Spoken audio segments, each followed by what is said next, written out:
If a Yandere girl wanted to date you, would you say yes? Today, Koichi was actually on a date with a beautiful girl. Meanwhile, Jasuke and Okuyasu were walking home when they were shocked to see Koichi on a date. Okuyasu, surprised, said, "That girl's name is Yukako. She's in our class." Then, out of nowhere, Yukako confessed her feelings to Koichi. This left Okuyasu completely stunned. Okuyasu said through his tears, "Why is Koichi getting confessed to by a goddess?" They quietly watched from the sidelines, but things started to feel more and more off. Yukako then seriously asked Koichi, "Do you like me?" Koichi hesitated, unsure how to answer. Suddenly, Yukako slammed her hand on the table, her face full of anger, and demanded, "Why don't you like me? Am I not pretty enough? Or am I just not good enough?" Koichi was completely stunned, realizing that this girl was a Yandere. At that moment, Yukako calmed down and realized she had overreacted, so she quickly left. Okuyasu, who had witnessed the entire scene, suddenly felt that Koichi wasn't as lucky as he seemed. But Jasuke noticed something strange. There were a lot of hairs floating in Koichi's soda. From what he knew, stand users seem to have this strange attraction to each other. No matter how much you try to hide, you'll always be found. This was also why Spicy Red Pepper was so desperate to get rid of the invincible Jotaro. Jasuke quickly realized that the attraction between stand users wasn't just a joke. The next day, Koichi was doing his usual duties when Yukako hadn't given up on him. She had spent the entire night thinking about what happened yesterday and couldn't sleep because she felt guilty. So, she apologized to Koichi. Koichi said it wasn't a big deal,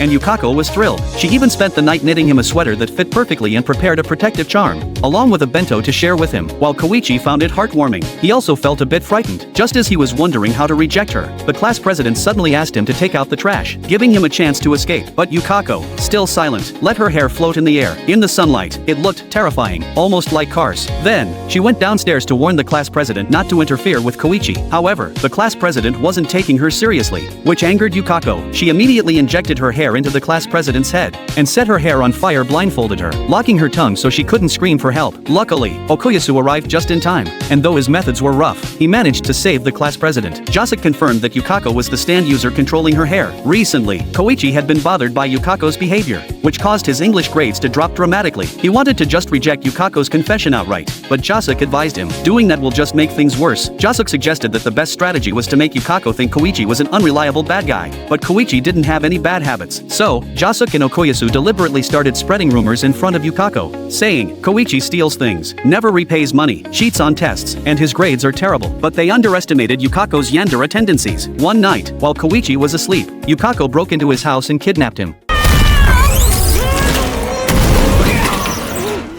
If you were taken to a beachside villa and told to live with a beautiful woman who only loves you, would you agree? But this woman is an extreme Yandere. If you get even one question wrong, she'll make you eat a dictionary and strap you to an electric chair. One night, Yukako kidnaps Koichi. She does this only because Koichi scored a 16 on his English test. She believes Koichi needs her help to become perfect. The next morning, Koichi wakes up in a room with the phone line cut. Yukako enters. She's carrying a full breakfast. Yukako said to Koichi, "A few months ago, Yukako was struck by the arrow and awakened her stand power. She has no idea there are other stand users out there, and she doesn't know that Koichi is one of them." Koichi plays along for now, waiting for a chance to escape, but then Yukako suddenly pulls out his test paper and tells him to answer questions while eating. Get the answer right, you get real food. Answer wrong, you'll have to eat whatever's in her punishment box. Koichi guesses the first question right. If he had gotten it wrong, he would have had to eat an eraser and soap. Yukako's eyes make it clear. She would have forced him to swallow them without hesitation. For the second question, Koichi tries to read Yukako's expression before answering. That sets her off completely. She hates it when people try to be clever, so she makes him eat asparagus wrapped in dictionary pages and drink milk made from vocabulary cards. Koichi was thinking about running away, but Yukako had already implanted her hair in his head. The second he tried to escape, Yukako would know. To make matters worse, this is the private villa of a company president. No one will come here until summer. After breakfast, Yukako starts preparing ingredients for lunch. She looks at Koichi and says, "As long as I'm here, I'll make you the perfect man, and once you're perfect, you'll never want to leave me again." Meanwhile, Jasuke and Okuyasu have realized that Koichi is missing. His family is debating whether to call the police. Jasuke is growing more anxious by the minute. Koichi's stand has a range of only 50 meters. There's no way to track him on a map. At that moment, Koichi wet his pants because he couldn't solve the problem on the door. The humiliation almost breaks him. He begs Yukako to let someone like him go, but Yukako sees something else in his eyes. A pure, almost desperate kind of dependence, and that's exactly what she loves. She even prepared an electric chair, planning to use it during dinner. Now, Yukako is leaving to buy olive oil, and Koichi finally sees his one chance to escape. The villa is far from town. Anyone who needs to buy supplies has to call ahead. Since the phone line is cut, there must be a public phone nearby. Koichi releases his stand, and, sure enough, finds a phone booth 48 meters away. But the booth requires coins to use. If he calls the police, Yukako will definitely kill them. Yukako quickly catches on to what Koichi is thinking, and warns him she'll break the 1 and 0 buttons on every nearby phone booth, so he can't call for help. Yukako left confidently.